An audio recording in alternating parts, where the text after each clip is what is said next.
Hey guys, welcome to a new video. In this video, I'm going to teach you how to set up a flow bench simulation. So what is a flow bench? So flow bench is a device which is basically used to design intake ports. So the idea is you actually have something that looks very much like an engine, but here the whole idea is you are just testing out the intake port.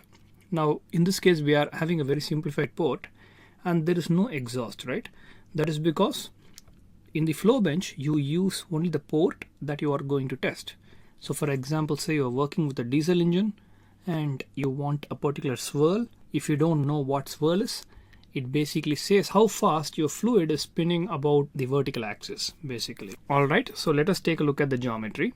So if I zoom into the geometry, you can see that the valve is actually open.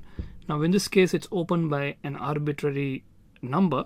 In your case, you will be actually doing what you call as a valve lift steady. All right.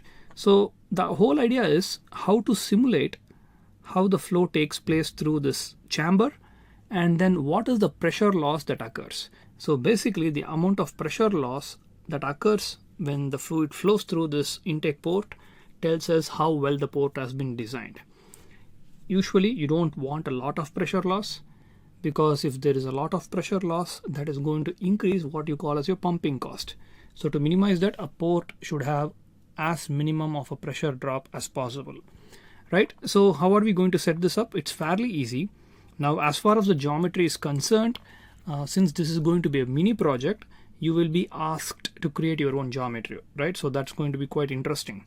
So make sure that you create a geometry like this, and you can try out different port shapes if you want to, right? And for example, if you're interested in trying out a helical port that you find in a diesel engine, that would be really cool. So if someone wants to do that, I would really be interested in seeing how the results look like. And now as far as the CFD simulation is concerned, I'm just setting up a steady state simulation here. So this is my inlet, right? This is my outlet, and I set up the valve in such a way that the flow is just going to flow around it. Now, since this is a project, I'm not going to give you a detailed walkthrough on how I set it up. You have to figure it out on your own. Now, as far as the mesh is concerned, I'm slightly going with a refined mesh. Now, you might not be able to go up to this level. It depends upon your laptop configuration. So try to go as much as you can. And then you can see that I've also added something called as a local refinement. What is this? Well, in this phase, right, I'm saying that any cell that is attached to my valve, I want to make sure that it is a little bit more refined.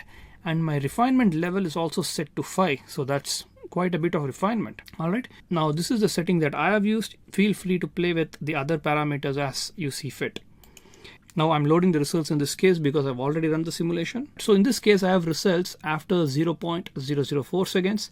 So let's take a look at, maybe the cut plot. Right. So here you can see that I'm showing the cut plot, and I'll just go back here and hide the engine geometry.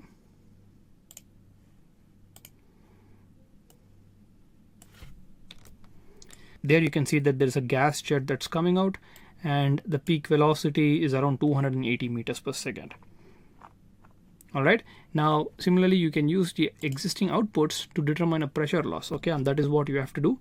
And you are also going to report the mass flow rate that occurs through this entire flow bench. Okay, that is one thing that you have to figure out. Now, as far as the flow is concerned, let's take a look at how it looks like.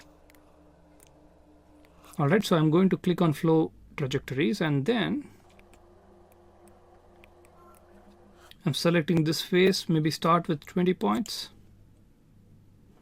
There we go. So you can see that when I do this, I'm able to see the complex flow structure that gets generated. Now you can increase the number of points here to get a little bit more refined image. So for example, if I edit definition, and then here, if I say that the number of points is actually 150, this is going to take a little bit more time to process.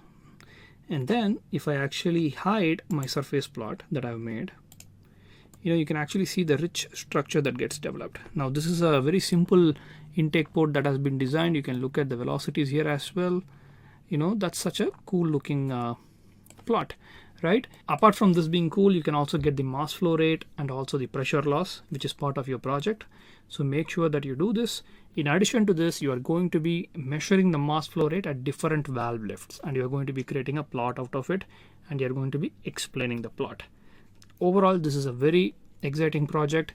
this is something that companies like General Motors or for example ARI, Automotive Research Association of India, they do this whenever there's a new port. Okay, they do that to see how much swirl is being generated.